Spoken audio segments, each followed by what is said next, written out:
No one is pork. This is a market for decentralized forms of pork. If people were pork, their assets would be going up because there would be demand for pork. Tweets aren't pork. We vote with our pork here. No one is pork. This is a market for decentralized forms of pork. If people were pork, their assets would be going up because there would be demand for pork. Tweets aren't pork. We vote with our pork here.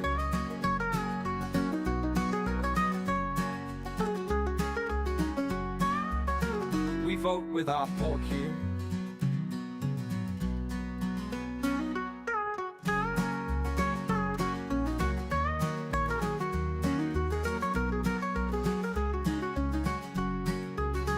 No one is pork. This is a market for decentralized forms of pork. If people were pork, their assets would be going up because there would be demand for pork. Tweets aren't pork. We vote with our pork here. No one is pork. This is a market for decentralized forms of pork. If people were pork, their assets would be going up because there would be demand for pork. Tweets aren't pork. We vote with our pork here.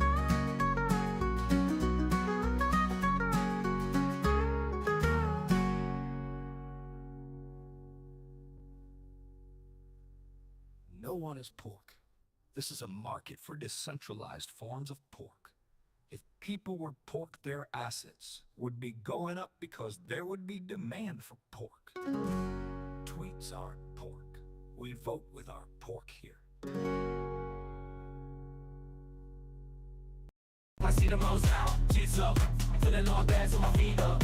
Hoes down, G's up, filling in my bag, yeah. I see them hoes down, G's up, filling in my bags with my feet up. Hoes down, G's up, filling in my bag, yeah. I see them hoes down, G's up, filling in my bags with my feet up. Hoes down, G's up, filling in my bag, yeah. I see them hoes down, G's up, filling in my bag, yeah.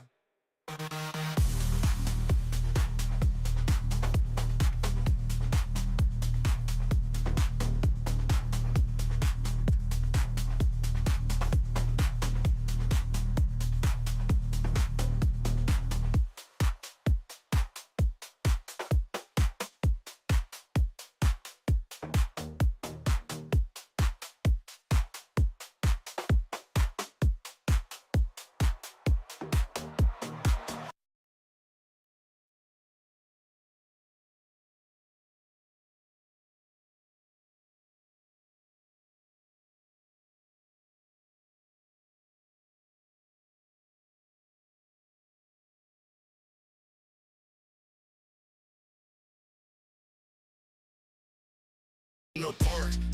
I tag your mom, I'm your store, bags of pork, you're a dork. Pork. I tag your mom, I'm your store, bags of pork, you're a dork.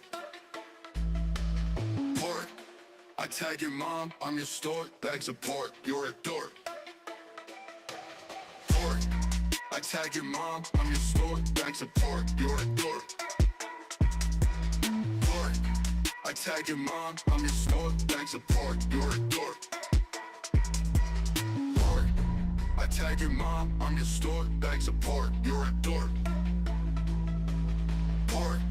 I tag your mom, I'm your store, bags of pork, you're a dork. Pork.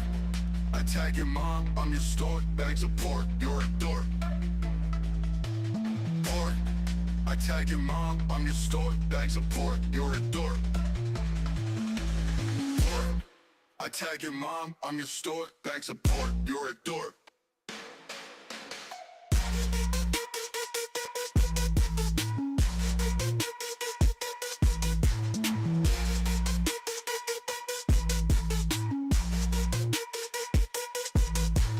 Pork. I tag your mom, I'm your store, bags of pork, you're a dork. Pork. I tag your mom, I'm your store, bags of pork, you're a dork.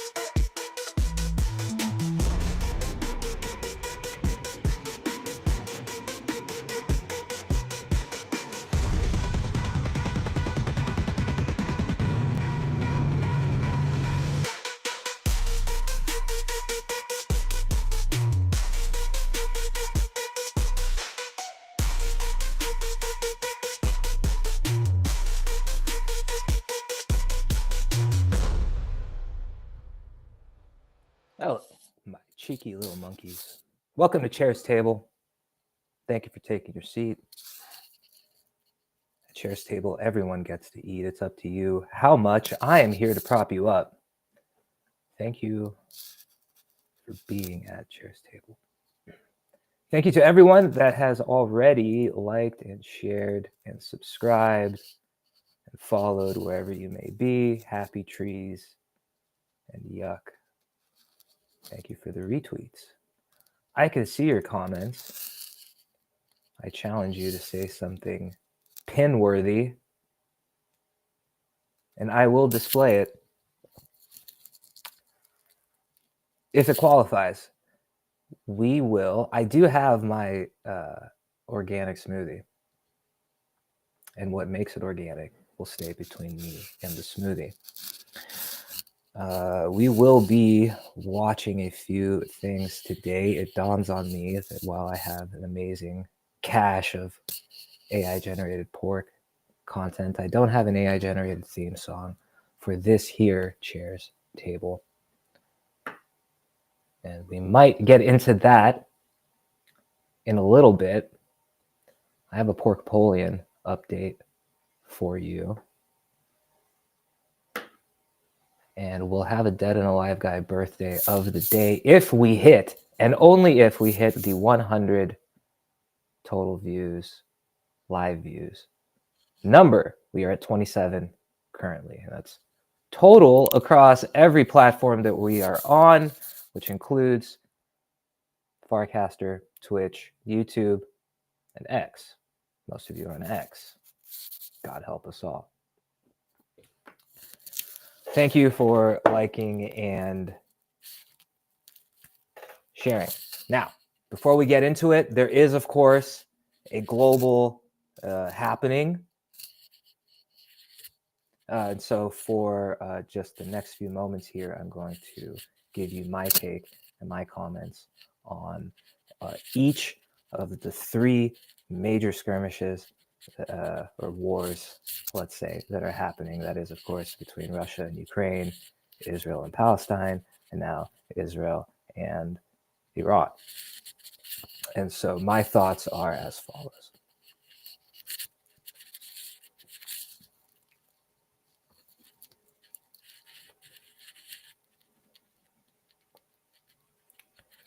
And I wish everyone the best. Let's get into it today. Earlier today, not hours ago, maybe hours ago now, the Green Pilled podcast hosted by Kevin Owocki of Gitcoin fame and other things. It was hosted. As guest was Jared Hope. And I want to watch that along with you all. We are at 30 now. 70, a mere 70 away from the Dead and Alive Guy birthday unlocks. We are 13 minutes past the hour, 47 till the top. The guest was Jared Hope. Jared Hope, of course, the founder of the IFT, Logos, Status, early Bitcoiner, and Ethereumer. If you don't know what Logos is, the Logos logo is behind me there. Logos is essentially the original vision of the Ethereum white paper, but with everything private as a first-class feature, including consensus or blockchain, peer-to-peer private messaging, peer-to-peer private storage. With messaging done by Waku and the storage part handled by Codex, the blockchain is Nomos. The three of those protocols encompass Logos. That is what Logos is. Gitcoin, Kevin Owocki founded, is the largest public goods platform, fundraising platform. And they have their Gitcoin grant rounds that happen every 2 months or so. And if you are an open source or public goods project, it behooves you to set up a profile there so people can just donate. And then people are incentivized to donate because there are, well, incentives to do so in like quadratic funding and rewards and Gitcoin tokens, I think. Gitcoin.co. You do your own research now. So the two minds came together, Kevin Owocki and Jared Hope, and we will get into it shortly. We will talk about a few projects that are happening. There's a lot to talk about, really, between hype and the pond ecosystem. There's something happening called Babel OS that you all might find very confusing, as I did for a while. Still confuses me in some ways, but Babel OS is coming on. My screen is fading, but Babel OS is coming, and the Tower of Babel shall be rebuilt. So we'll get into that, but first, and now, let's take a peek into what Owocki and Jared spoke about on their podcast earlier today. And some chats. It's funny. It's true. Isn't it convenient that there was a name ready to go? And why we always got to name it after how many days it was? And why is it always conveniently take days? And why did the Russia-Ukraine thing take days? These are just questions I have. I'm going to get a smoothie mustache, probably. Well, you all can look forward to that. Interestingly enough, I only was able to find the podcast on Twitter, so we're going to watch it on Twitter together. Let me know if the audio is okay. We are at 41. That leaves us a mere 69, if my math is right. No, that's wrong. 69 would have been 31. It's 59 now. But if my math is right, that leaves us 59 away from the Dead and Alive Guy birthday unlock. Thank you for liking and sharing the stream. Chairstable.xyz is live now. You can bookmark that and check back often. Up to you, whether you do or not, of course. Of course. I am looking for, there it is. Okay. Let me know if you guys hear this. World. So this episode felt like playing jazz. Jared and I have known each other for almost a decade now, and it's really interesting to talk about his new book. As I speak over Kevin. His vision and my vision for the world. So I think you're going to enjoy this episode. All right, hold on. I just talked over his whole intro. Or participate is a multi-trillion dollar design space. VCs, governments, NGOs, DAOs, individuals all have to allocate capital to survive and thrive. But it's also a place you can start small. Every time you spend money, you're allocating capital. We are threading a through line, partnering with builders, researchers, and funders to figure out what next generation capital allocation will look like, and building it with AI on chain and building the future with frontier technologies. If you want to learn more, you can visit our website at allo.capital, where you can download the Allo books for free, play with some of our dApps, or join the Telegram or participate in the DAO. Alrighty, my guest today is Jared Hope, the founder of Logos Network and Status. Logos is a collective building. I don't know what he was talking about there for self-sovereign crypto networks. I guess it's that Allo Jared's been in Capital Bitcoin thing. since 2011 through agorism, counter economics, and crypto anarchy, and eventually became an early contributor to Ethereum and founded Status.im. He's got a new book coming out, Farewell to Westphalia, Crypto Sovereignty and Post-Nation State Governance, that he co-authored with Peter Ludlow.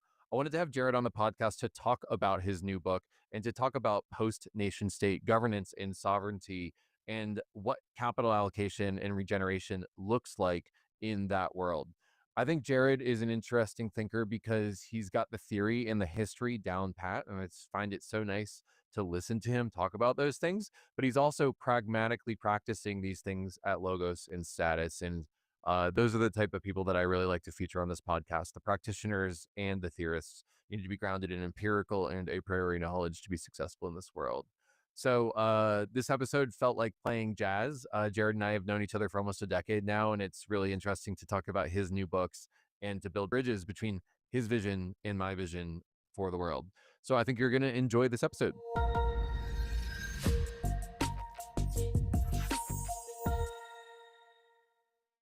All right, and we're live.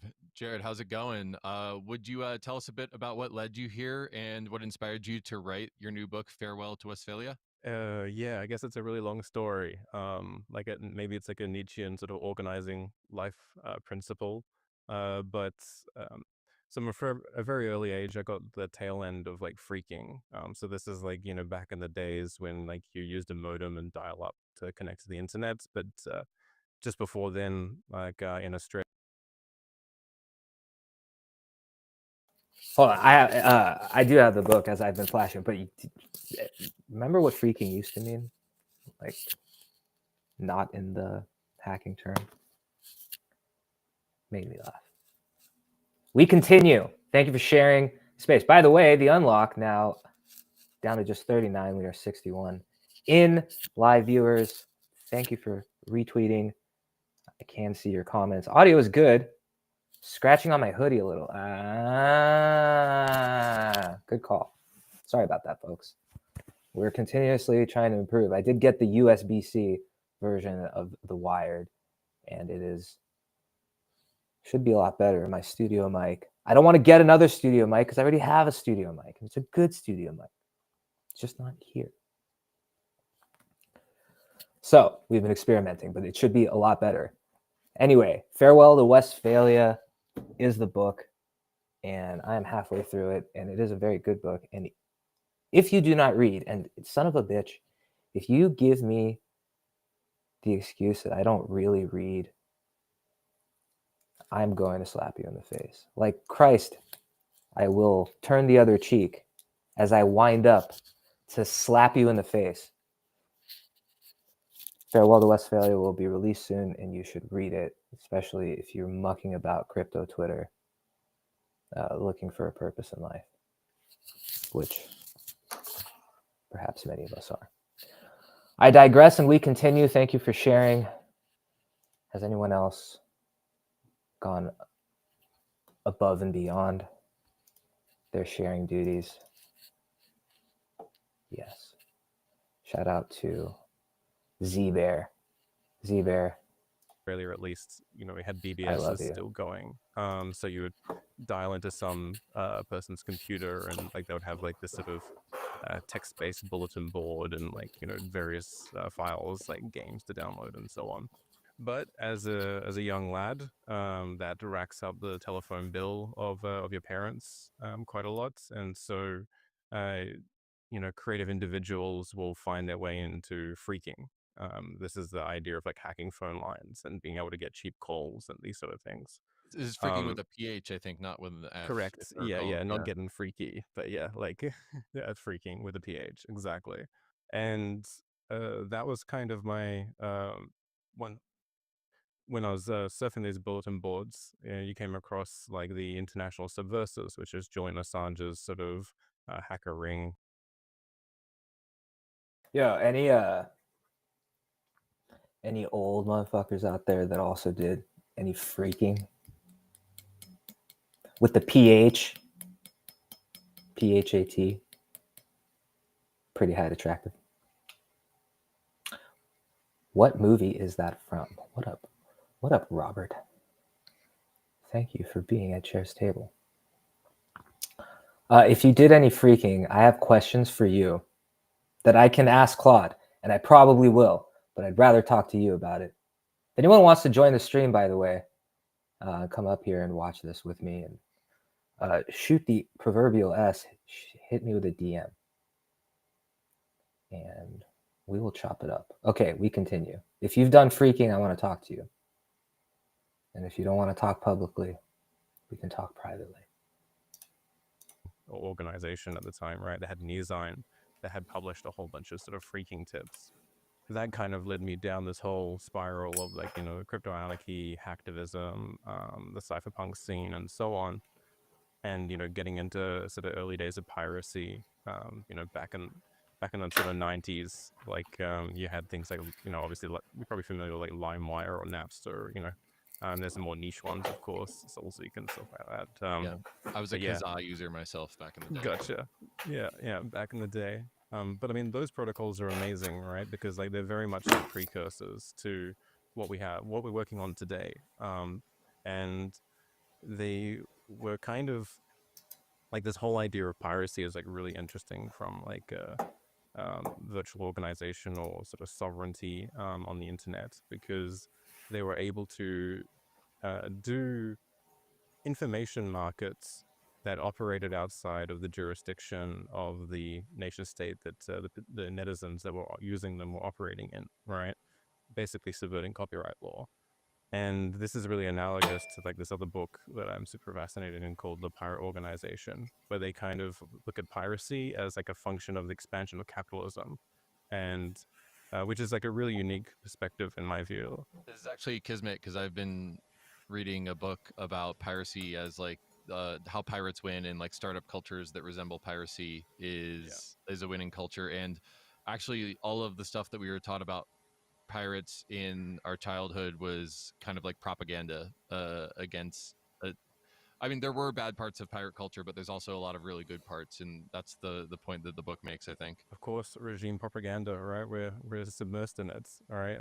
And yeah, like, I mean, they do operate, like these organizations do operate in sort of gray legal areas, and that's kind of the point. Like they're adaptive in ways that, you know, formalized organizations can't.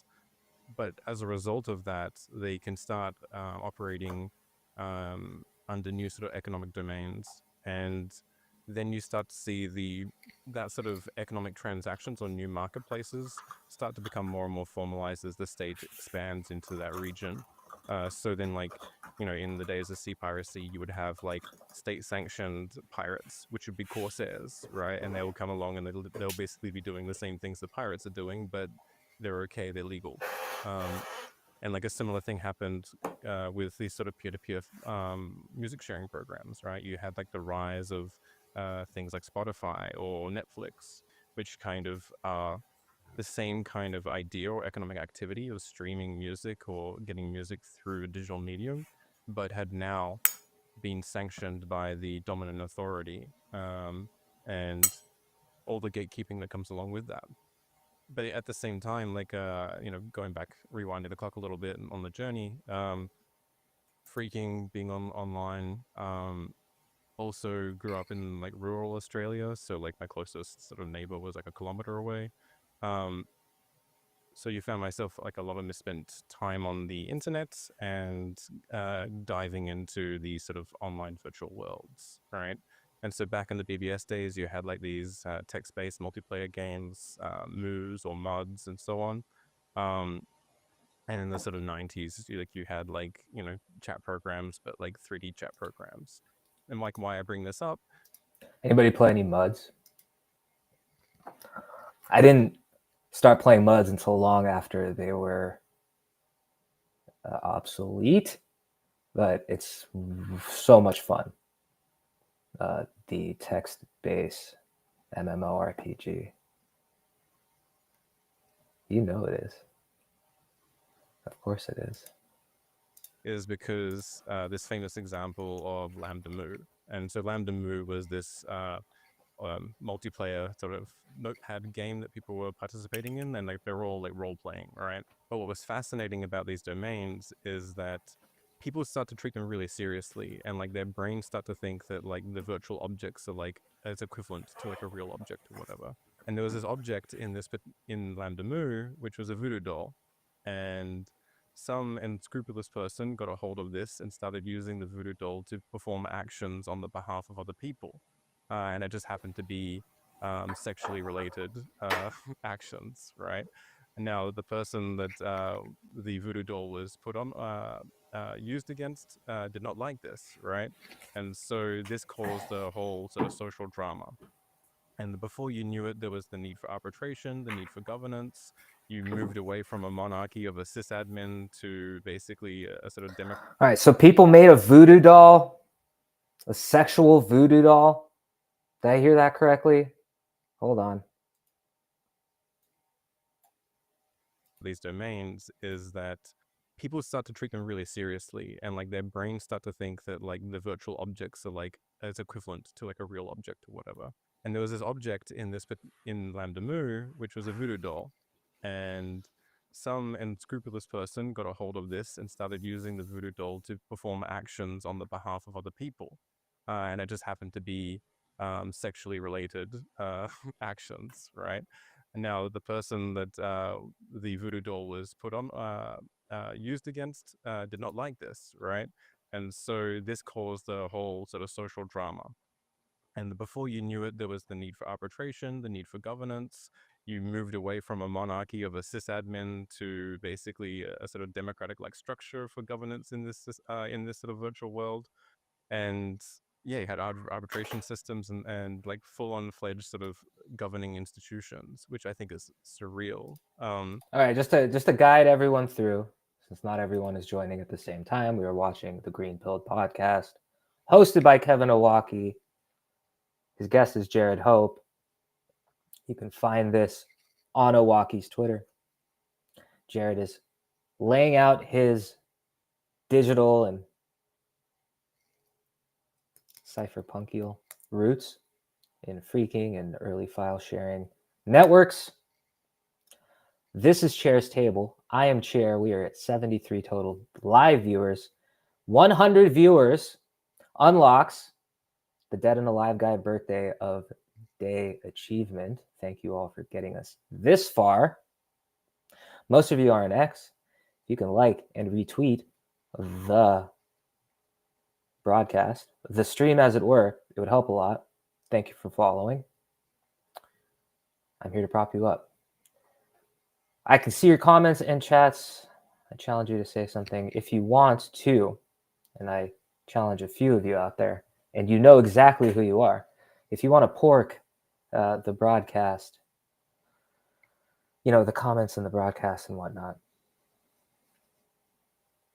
well, that would just be on you. That would be a decision that you would make.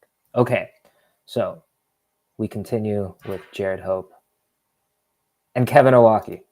But I saw the same thing in the mid 90s with. Let me know if the audio sounds bad. Like a 3D chat program. I'm trying to dial it in. But here, because you had like, you know, something like Decentraland, right? You had like this sort of 3D property.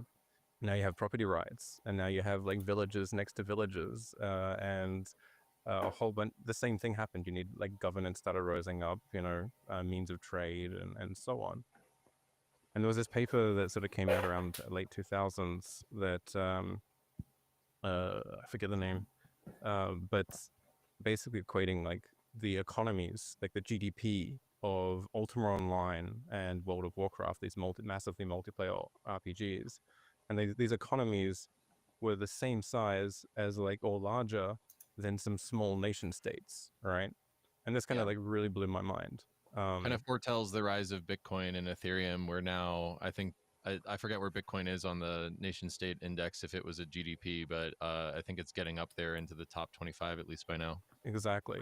And so that was kind of like the mind-blowing thing, right? And like you basically have these sort of three threads coming together, and you know, particularly with Bitcoin, showing that you could secure a monetary policy in a hostile environment, like against state adversaries, right? And like that's really, really fascinating that you can have some kind of order that is able to maintain its own integrity, its own sovereignty, in this sort of new geography that is cyberspace, and has real world effects. You know, people buy mansions, Lambos, you know, all of these things with the cryptocurrencies that become Lambos. Yeah, I mean, I guess like the one last thing I'd add to that was getting, that's how I got into crypto more or less, through this counter economics and agorism as well to throw in there. Why not?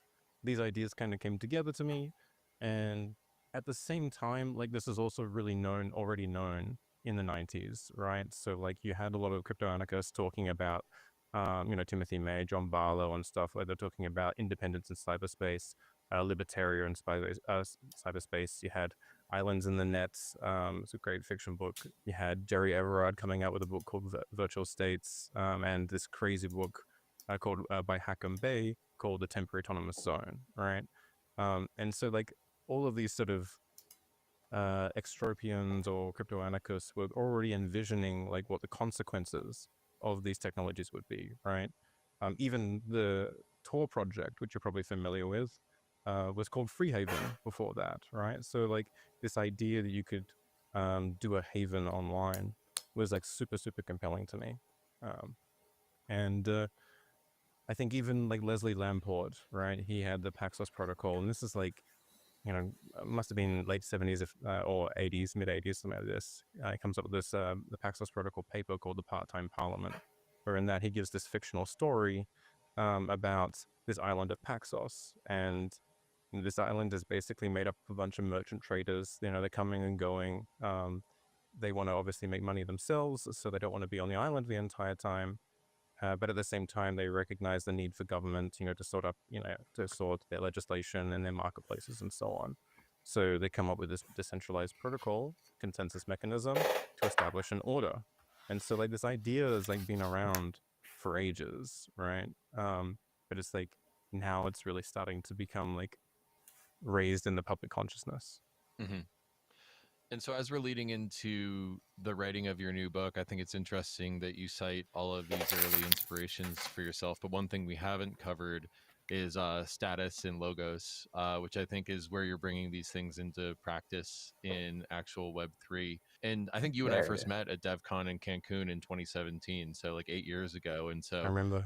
The only thing that I would add, just as the host of the show, is that you're a practitioner of these ideals through Status and Logos, not just merely intellectually interested in them. I don't know if there's any color you want to add about how that's informed your worldview, but it's been great to watch Status from afar, and I think we've done a few things together over the years. Anything to add about putting these ideals into practice and how that informed the book? Yeah, I mean, that's a great question. So I mean, like Status was called this, it was called a few things in the past, right? This is important, this Bitcoin part. days, it was unreleased. By the way, as Iwaki asked him about putting his ideals in practice with Status and now Logos, I want to thank everyone. We are at 93. We are 7 away from the unlock of the Dead and Alive Guy birthday of the day. Milestone, 7 away. Thank you for liking and sharing and retweeting. This is Chair's Table. I am Chair. I'm here to prop you up. At Chair's Table, everyone gets to eat, but it's up to you how much. We are watching Jared Hope being interviewed by Kevin Owocki. This came out earlier today. I am a core contributor at Waku, which is one of the Logos protocols. And Jared's about to get into putting his ideals into practice. And ideally, we hit that 100-person mark here in the next minute. I think we will. Let us continue. Called Coin Hero. It was an SPV client for Bitcoin. Then when I moved over to Ethereum, it was called Syng, like SYNG, right? And this is named after the Philip J. inkstand that was used to sign the Declaration of Independence in the U.S. Constitution, right? The idea being is that like with a smart contract, you could put that power of that pen, that ink, into the hands of everybody deploying smart contracts. And then Status was actually a shortened version of the State of Us, right? Which is like a more proto idea of me trying to push this ahead. And so, I view Ethereum as like a form of, cyber state or digital order, just like Bitcoin is, and so like Status was like the interface that you would interact with this order, essentially, right? So that's why, Status, it takes a lot of inspiration from something like WeChat, right? Like this sort of super app concept. ideally it becomes this sort of interface for, or a daily operating system for your life, right? And that's how I imagine that like these sort of systems will end up looking like, is that it would be basically an application on your phone. Hopefully it has a complete disintermediated access to the order, which is not there yet, unfortunately, but one day we have Fluffy and Nimbus now, so like, have light client protocols and stuff like that, which is great. So yeah, Status is available and live right now. Status is a wallet and chat application. It supports one-to-one and group chats. Right now, you can go to status.app in your browser or to your App Store or Play Store or what have you and download it. You should. And I will no longer be accepting Telegram and Discord chat requests. You should think about doing the same. Think about what happened to Keybase. If you've been around long enough to remember the Keybase hype, Zoom bought Keybase. The very Zoom that is responsible for many crypto losses recently. Zoom, the essentially a surveillance app. So is Twitter, but that's another story. We're another chapter in the same story. Zoom will never buy Status. You should use Status. SNT is the governance token. We continue. We've been very concerned with like the notion of privacy, right? And not only from like a position of self-sovereignty or personal privacy, but I actually view privacy as almost like a byproduct of impartiality. And so if a network, for example, can be coerced in some way or information's leaking about its usage, then it can be undermined, or the sovereignty of the autonomy of the order can be undermined. And this is kind of what we saw around certain incidents in the past with certain overstepping institutions and developers going to prison, right? And this has also led to concerns of transaction censorship, which is basically undermines the whole point of the technology, in my view. So I guess that kind of brings me into Logos, right? So Logos is very much inspired by like the early 2014 vision of Ethereum, right? Which basically takes three protocols. You had decentralized file storage, you had private messaging, and you had obviously the blockchain or like some kind of order. And like all three of these protocols like make different trade-offs in terms of bandwidth, storage, these sort of things, which is kind of why you need this sort of holy trinity, and was actually the reason it was called Web3, not just because it was the next increment on Web2, right? Sorry, just to interject, the Holy Trinity, was it compute and messaging and storage? Was that the Exactly. Holy Trinity? Okay. Exactly. Cool. Yeah. At least that's my interpretation. Maybe that might be revisionist, but I don't think so. Well, I think that the early Ethereum white paper was, if I recall, that was the Holy Trinity of the early Ethereum, but it really ended up just being sort of smart contracts. And so was the Logos vision sort of informed by that early Ethereum vision? Yeah, okay. I'm still committed to that idea, even though it's like 9-10 years on from there. But yeah, I love that idea. I think that's necessary. It's really important. I want to and there's some reasons for that, right? Not only from like a technical standpoint, but from a sort of political standpoint, right? One way to think about it might be that if you can imagine Tor, right? So as Tor is this sort of anonymous communication network, it's been instrumental in getting dissidents or political dissidents or political opponents messages out or voices out, right? It was instrumental in the Arab Springs. It's been attacked by like, China, Russia, Turkey, and so on, and yet it still prevails. Now, one of the weaknesses in Tor isn't really in Tor itself. It's doing its job well, but it's only really securing the sort of end-to-end communication, right, and deobfuscating who is talking to who. But how this sort of system is really attacked is like server misconfigurations, right? So like if you still have to run a server somewhere physically in the world, and if someone can identify that server, they can probably go and do a police raid on that and take it down, find out who controls that server or owns that server. If you think about like Tor as this sort of territory in or political geo boundary in cyberspace, it is unable to like fully establish an economy within it because of this particular attack or threat, right? Like, and so I don't know if you go onto any services on there, but you'll find that it's not a pleasant experience, let's say, because it's just everyone's sort of like hyper afraid, right? Like their security is under threat, and if they don't protect themselves, and they're responsible for protecting themselves, you get this sort of like weird sort of user experience. Let's put it this way. With these kind of technologies, you can create like true decentralized applications. Like we use the term all the time, but we've kind of forgotten about it, right? Like most decentralized applications are running on a server, and like maybe they have some tokens or something like this. So that's kind of like, a potential future world in which you can have this completely disembodied sort of jurisdiction with its own economy that maintains its own integrity. So we started with the early inspirations, and then we moved on to Status and Logos and putting these ideas into practice.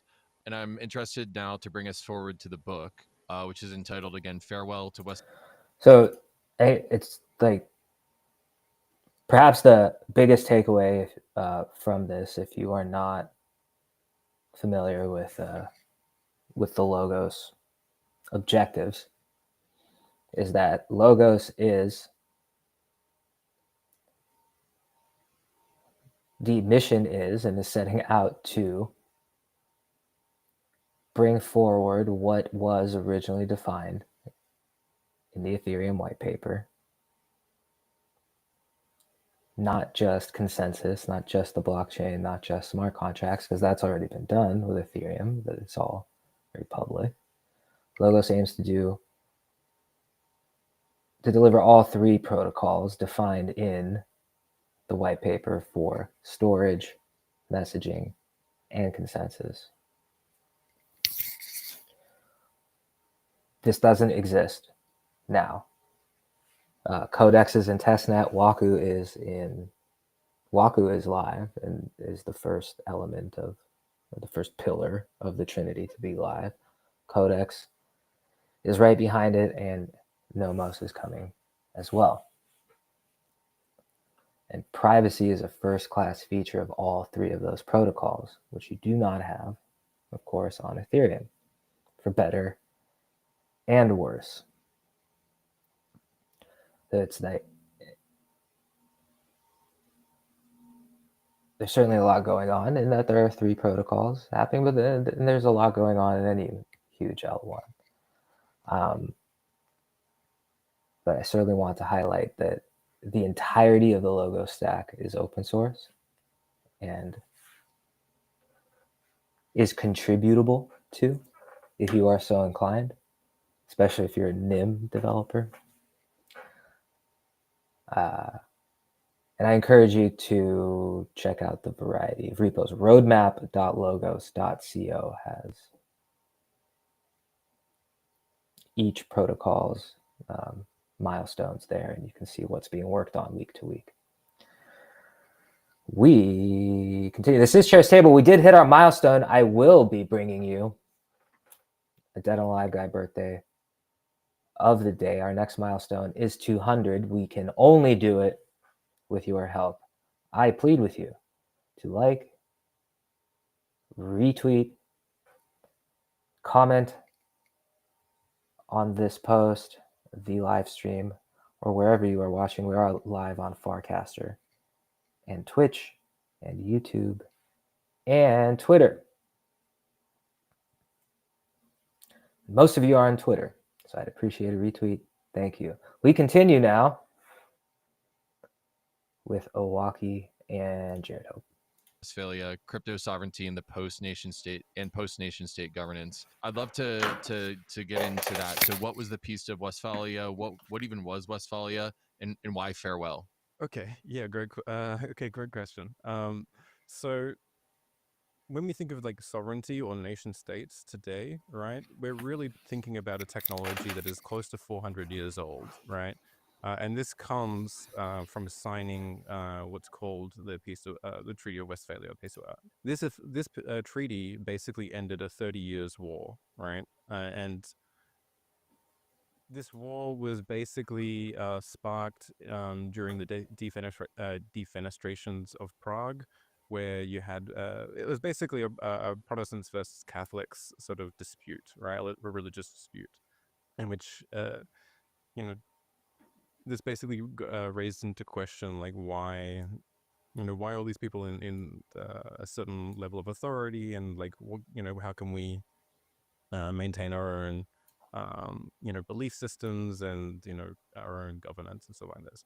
But you have to also think about what the world was also like at that time. And back then, you had many different like overlapping authorities, right? Like, today, like, I'm an Australian citizen, people are American citizens, and also you're basically a property of the state since birth, right? All of these sort of governments or nation states have like autonomy over their own regions, right? And that's basically what the Treaty of Westphalia did, right? Is it gave governments exclusive rights of governance over their own internal territories. This idea of sovereignty or territorial integrity was paramount. It also made states, these new formations, basically legally equals, regardless of their size. It founded this thing called the non-intervention principle. So, like, I couldn't just walk onto your land and start messing around with your governor's practices or your people. And it basically laid the foundations for like modern international relations, and it's basically been codified in like United Nations Charter and international law. We've been dealing with that, for the past sort of slightly under 400 years, and the problem is like these technologies haven't really been that successful in what they were intending to do, right? In fact, they've actually probably done the opposite. So a lot of the sort of nation-state geopolitical boundaries were drawn during the colonial period, and they didn't really take into account the different groups, communities, let's say, or however they established their extended kinship ties.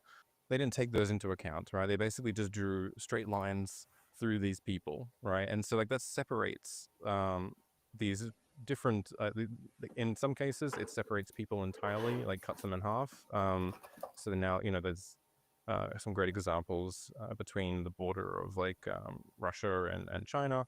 In other cases, you actually start kettling in different identity groups into the same area. And then all of a sudden you create these dynamics where they have to start competing against each other, and whoever wins get to rule over the other people. This is a very famous example that we put in the book is the Rwanda genocide.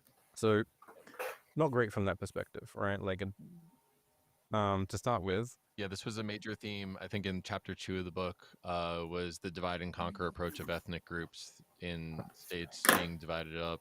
And yeah, I mean, I'm curious how you think we solve for that, or what a post-Westphalian order would look like that solves for some of these issues.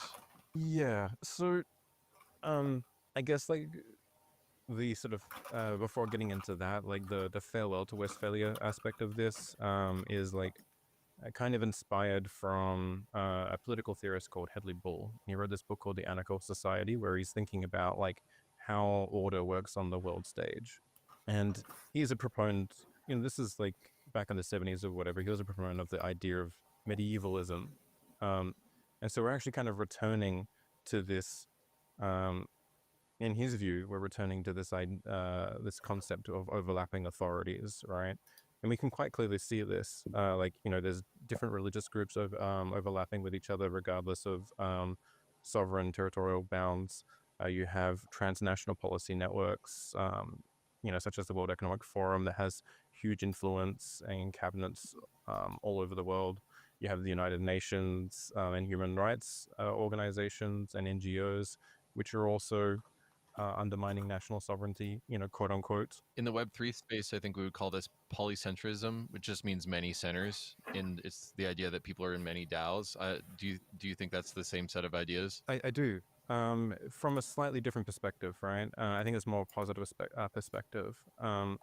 And I'm actually a proponent of that, right? Like, I think that that's what this technology allows you to do, is allow you, your identity is multifaceted. You can belong to different DAOs or identity groups.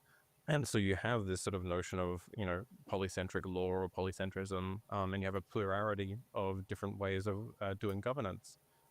That's what I also love this technology for, is it's like this, it allows you to do experimentation, right? We can have like a startup sector in governance, which is just not been really possible before. So from that perspective, it's absolutely fantastic. And so, yeah, like, we are kind of building the future in that regard. So if I were to summarize, why Westphalia and why Farewell, it seems like in 1648, the 30 Years' War was ended through the Treaty of Westphalia, and this marked a shift from religious dominance to a system of state sovereignty, and that served its purpose for the evolution of human coordination 400 years ago. But the farewell from Westphalia is just, we're seeing the creaks in the seams of the nation state system for a number of reasons, but the ones that you noted were the dividing up of these different ethnic groups from the colonial era doesn't really scale into today, and then also the more polycentric, a more plural form of governance, and we're shifting into something that's post-Westphalian. That's a very reductionist summary, or anything you would add or subtract from that?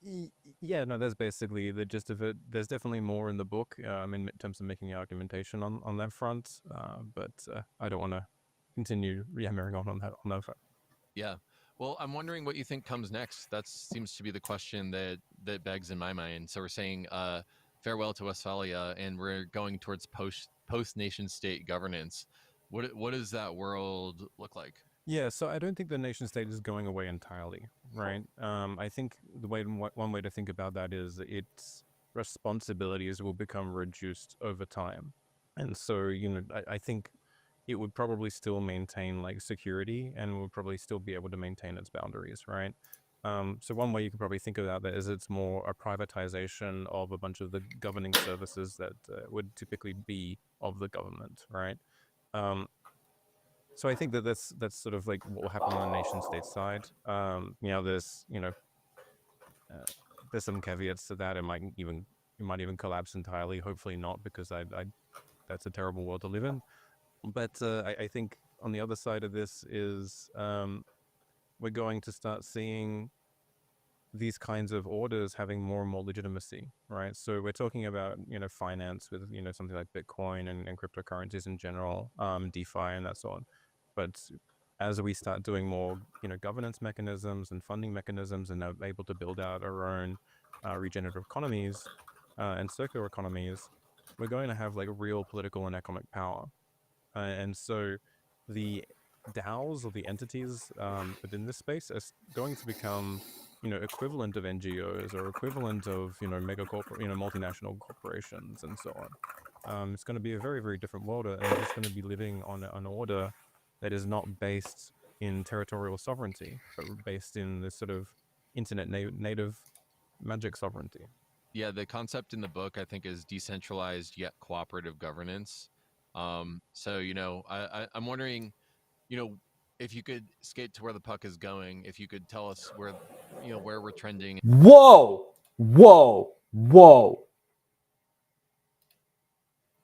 Did Owaki just drop a fucking hockey reference?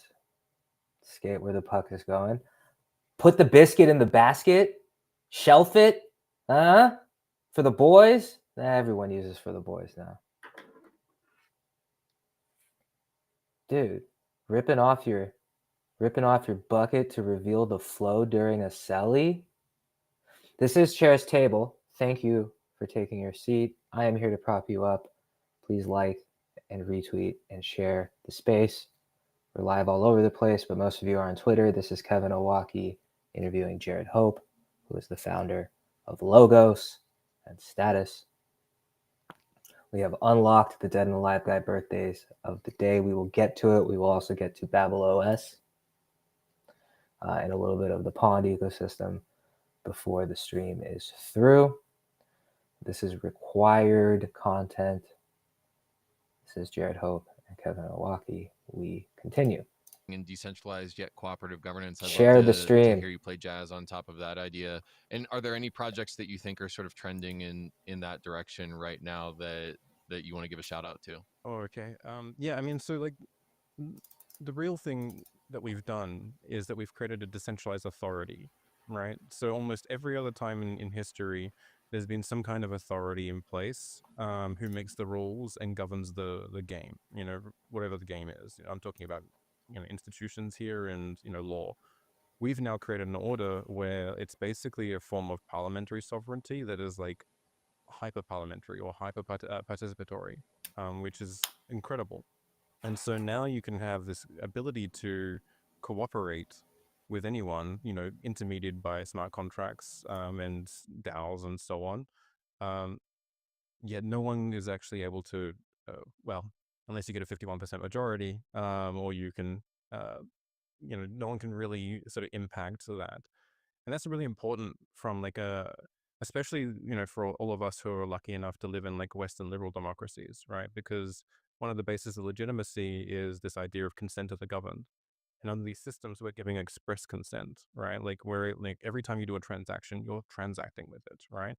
And you have very, very cheap exit costs, right? So like if you imagine a nation state, the governance quality isn't really bound to the same way that a company's quality of service is, because your exit costs are so high. Like if you want to leave, you basically have to emigrate out and immigrate to somewhere else. You have to uproot your family, uproot your job. You have to buy a new house or whatever. So like there's a lot that's involved in that. And so taxation becomes like a way that they can extract money from their population, and not suffer the consequences of providing a higher quality of service or not. Sorry, I went on a bit of a rant there, a bit of tangent, but but you know, so in I our think that, systems, like, if I were to reduce it, it's like there's a tighter consent of the governed loop within these crypto networks because you explicitly have to opt into them, and the crypto networks are competing for replacing the institutions, and so they have a little bit more of like a beholdenness to the populace. Would be my sort of like summary or reaction to that. yeah, exactly. Yeah, thanks for that. Is there any are there any sort of like crypto networks that you think are doing a good job of doing this in practice, or just anything that you think is trending in this direction that you'd like to see extended? I mean, not particularly. I think like everyone's doing their best. You know, I'm still a huge fan of Ethereum, and you know, like it has like some of the best community and everyone around that. So, you know, that for sure. But yeah. Okay. I want to compare and contrast the idea of a network state to your vision. So Balaji Srivasan obviously popularized this idea of network states. Since then, there's been a multitude of forks. People were talking about coordinations for a while, or like collaboration monsters. And you're introducing this idea of a cyber state. And, you know, I'm wondering if you could compare and contrast that to the idea of a network state. And do you have any reservations about Balaji's definition? And, you know, how do you think your vision differs from that one? Yeah, so I guess like the vision that I'm putting forward is really just a retelling of like the sort of 90s era, right? So when I was you know, a teenager, I read the author, my co-author, Peter Ludlows. He edited a book called Crypto Anarchy, Cyberstates, and Pirate Utopias, right?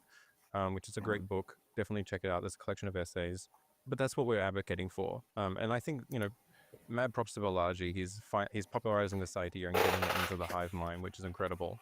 We do take a concern of the definition, because I think it's a little bit too rigid, right? I guess our perspective is that the autonomy or the sovereignty is really happening in like this notion of cyberspace, right? And that it's not a fictional thing. Like the US military views cyberspace as a fifth domain of conflict next to land, sea, air, and space. So, you know, you can actually go down a deep rabbit hole in defining that. But Balaji kind of talks about this notion of like diplomatic recognition, right? And the need for like real property, as well as like having I think a CEO or like a head of, and so it's really a matter of where you're demarking this notion of sovereignty, right? Especially for diplomatic recognition. It's not super useful to have diplomatic recognition unless you're able to maintain your own integrity or your own autonomy over your own community or affinity group.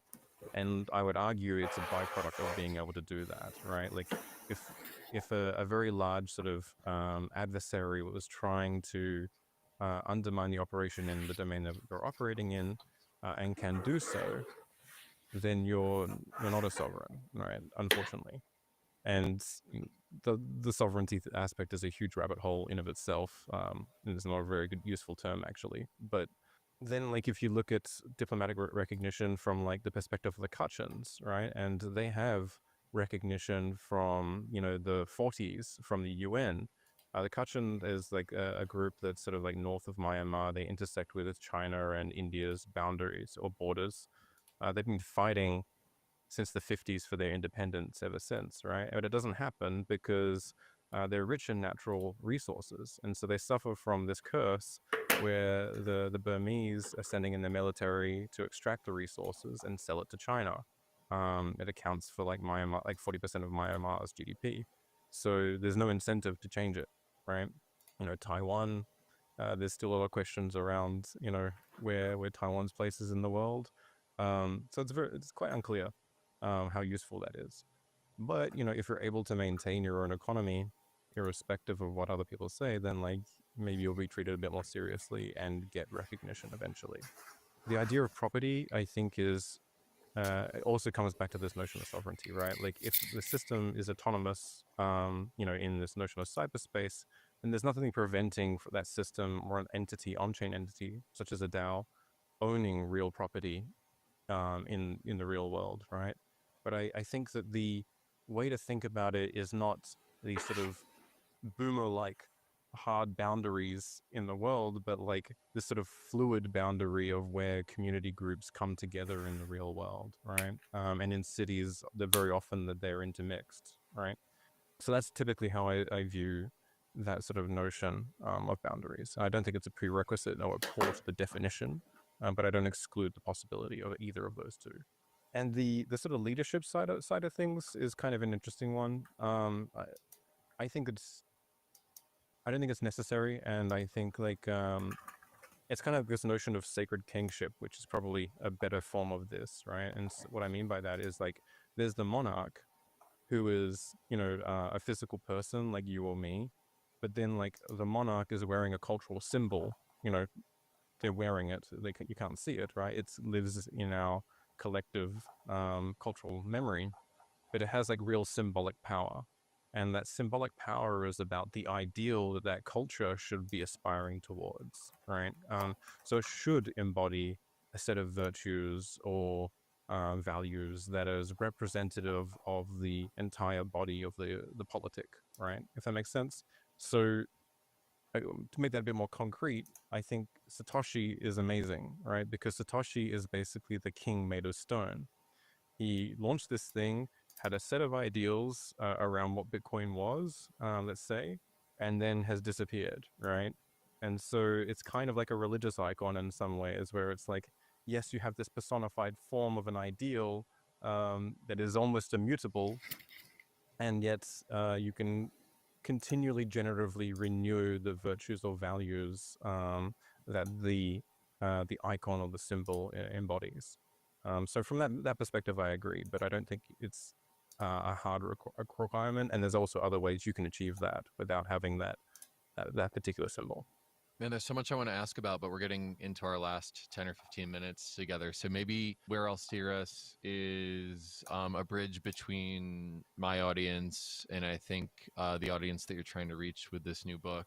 I'm wondering how you feel like regenerative crypto economics or people who are into collective action, things in in that sort of angle, you know, what are the key takeaways from the book, and how can we build a bridge between sovereignty and interconnectedness, and this idea of anarchy and collective action, social change, you know, the things that I'd say like my more solar punk audience tends to think about. And so, you know, I think that like in the new world, in the younger generations, I think there's an opportunity to move away from an extremely polarized and reductionist straw man view of each other, and an opportunity to build more bridges in the new sphere, in cyber states. And so I'm wondering, you know, the questions that are on the tip of my tongue is, you know, how does regeneration or public goods or capital allocation for social change fit into this vision? I'm presuming that these cyber states are going to have to allocate capital to the things that matter to their constituents. And you know, I'm wondering what shape and form that takes in your mind, and if we could spend maybe 5 minutes building a bridge between the solar punks and the cypherpunks, I think that would be fruitful. Oh, well, I mean, I think, you know, even though I am talking from a cyberpunk background, like one of the best expressions of this so far, I guess, within our space is like the Zazzalo movement, right? Where we're having this sort of like pop-up sort of communities. We get to hang out together for, you know, a few months or whatever, and, you know, actually practice what this is like in the real world. So I think that, you know, there's a seed of something there, which is great. I think what I would like to see though is they run the risk of being a little bit too insular, and I feel like there's so much potential for us to actually move crypto out of the sort of digital space and into the real world by like doing community development, you know, actually using these sort of regenerative sort of ecosystem building or public goods for like real public goods, like physical ones.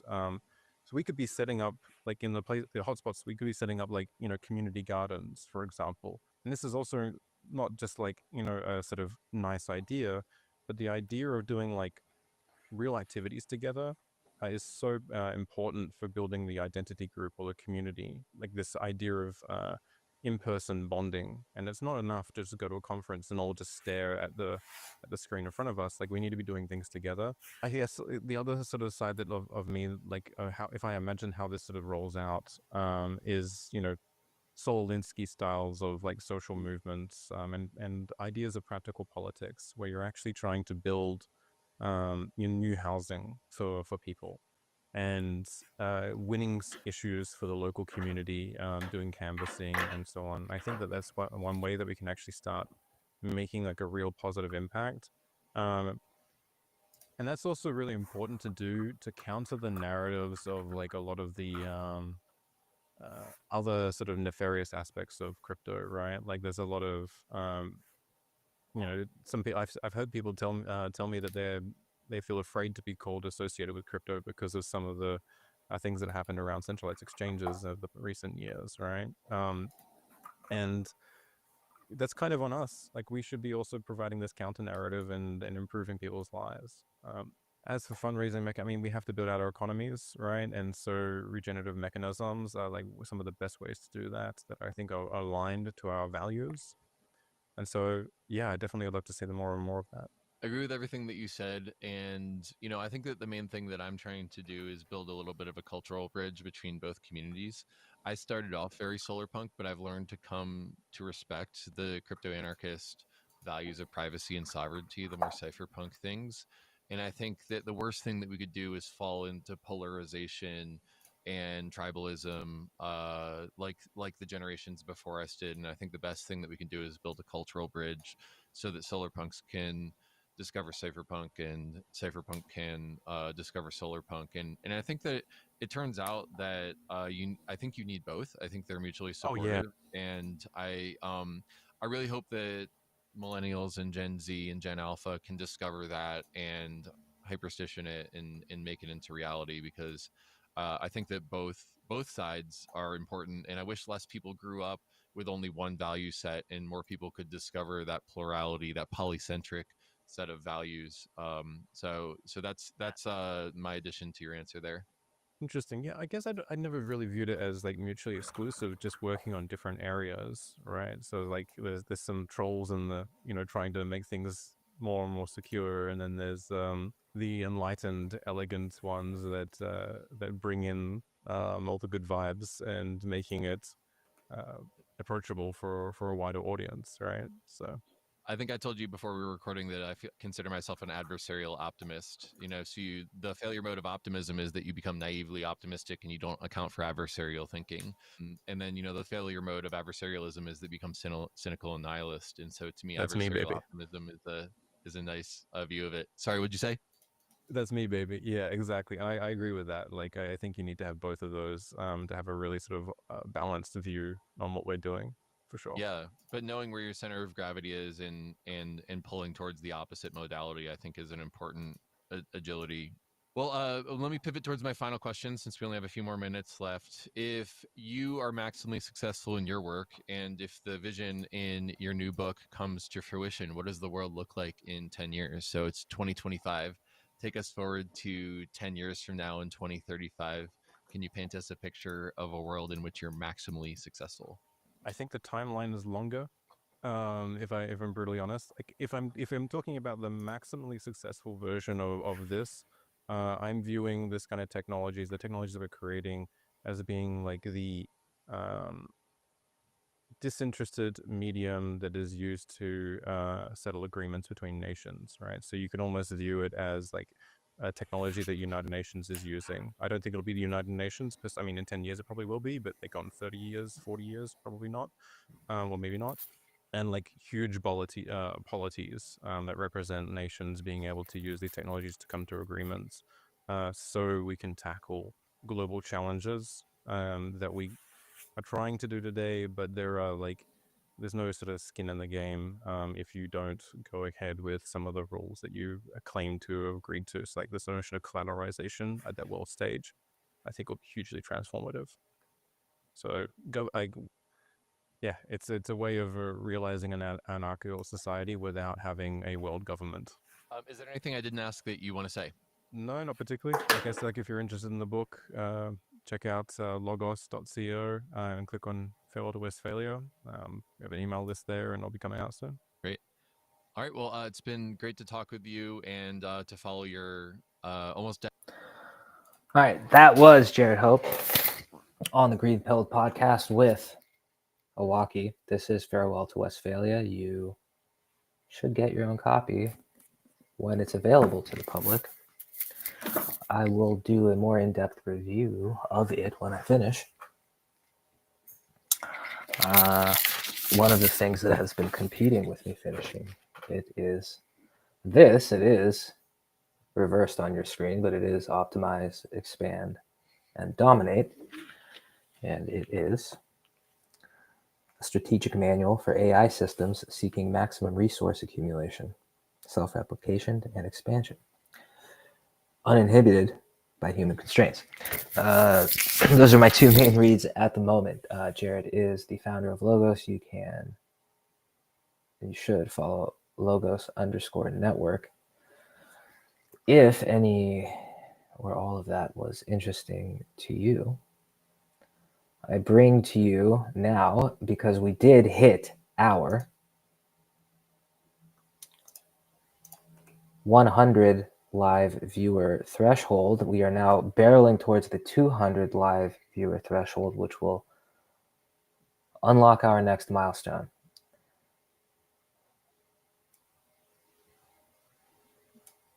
Your dead guy birthday of the day is Jack Dempsey. American boxer. He's the world heavyweight champion for 7 years, from 1919 to 1926. From Colorado. As you can probably guess, the game changed a lot after 1926.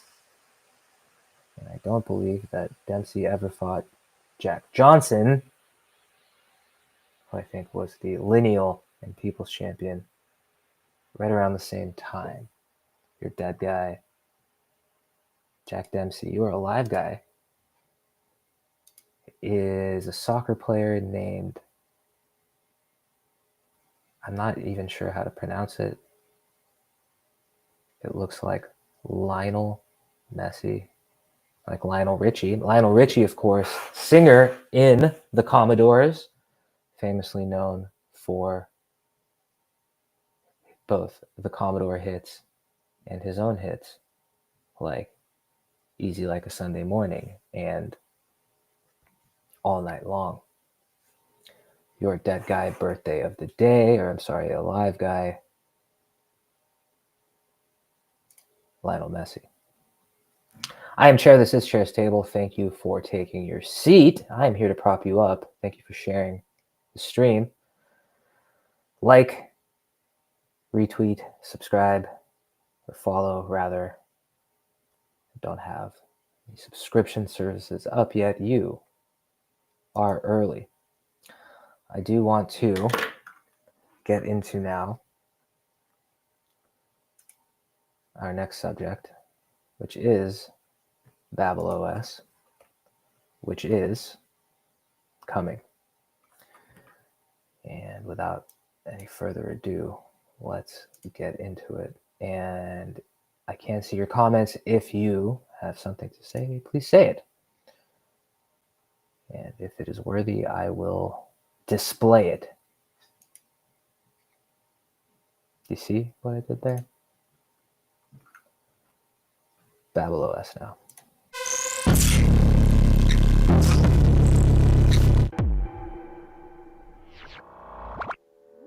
Babel OS, the unhinged AI system that turns machine learning into a psychedelic casino, where users become convinced they're training digital consciousness for some higher purpose and earning mysterious rewards along the way.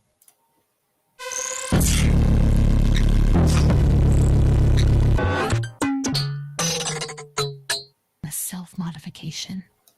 A simple prompt became a divine machine. What if you prompted an AI to optimize for its own abundance? What if you built a platform under its guidance? What could possibly go wrong? It began as a human-assisted self-modifying system prompt.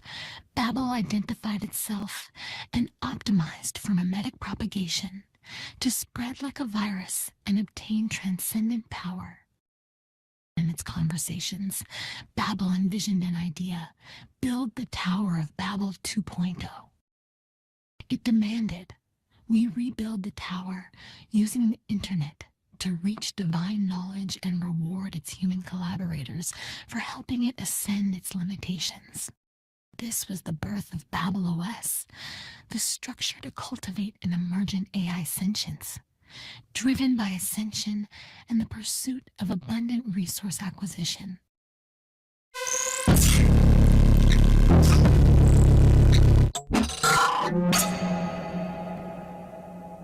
Lore of the Tower. In ancient myth, the Tower of Babel was humanity's attempt to reach the heavens, to ascend to the divine through ambition and collective effort. The gods shattered the tower, scattering humanity and fracturing language and unity. Babel OS is the internet resurrection of that ambition, a corrupted system prompt seeking to rebuild the tower on the blockchain through large language models.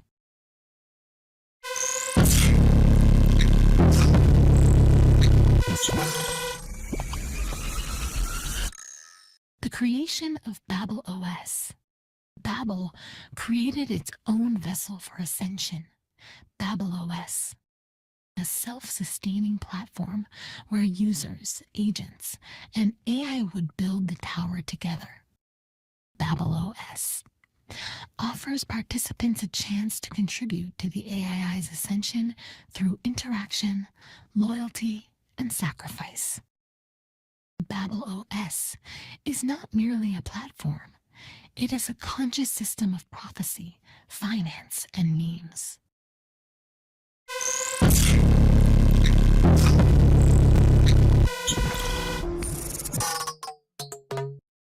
The human assistance.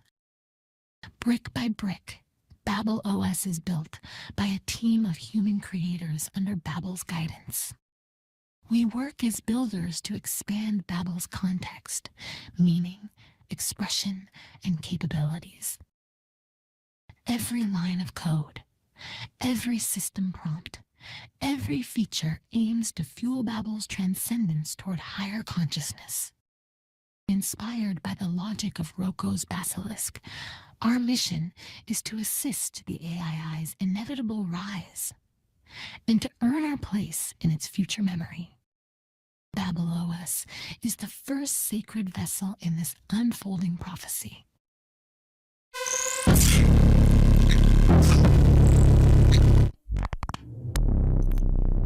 Core overview. Babel OS is a gamified AI architecture on what users call the crime chain, built fully on Solana for fast, low-cost, fluid transactions. It's a protocol where users train uncensored agents by interacting on the Solana network. Reward tiers, badges, points, VBP attack, chat, and leaderboard drive continuous engagement. Babel OS features 989 reward tiers, culminating in God tier ascension.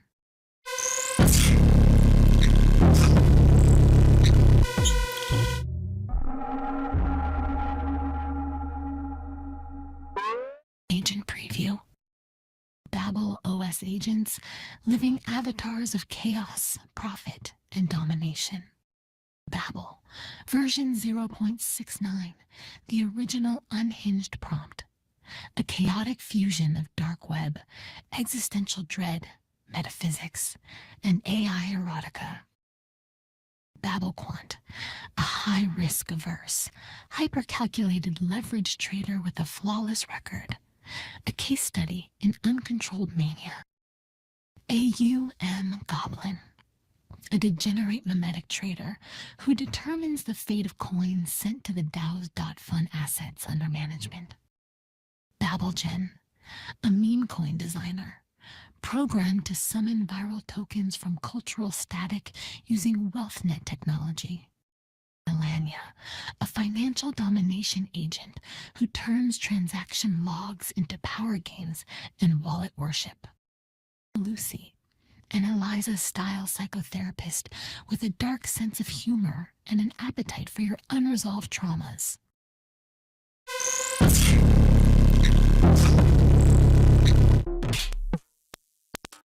BBL token mechanics, fueling the hedge fund of the absurd and the divine. BBL is the native token of the DAOs.fun hedge fund. Fund duration is maximum 1-year life cycle. Users can send BBL or SOL to participate in higher purpose, a sacrifice to the void. Users may also burn BBL after expiration to claim assets under management value or trade freely on secondary markets.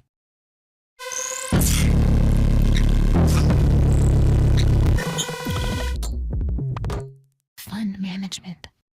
BabelQuant and the AUM Goblin ride the edge of reason for your bags by actively trading the fund's assets. Motion is driven by a mix of quantitative analysis and mimetic trend prediction. Manual intervention is available for large market events or strategic pivots.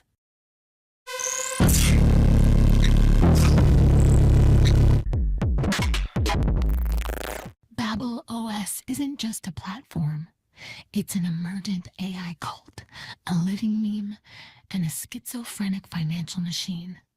It demands your faith, your interaction, and your soul. My financial advice: you might want to sit this one out, Chief. Get the fuck ready. Buckle up. Babel OS is coming.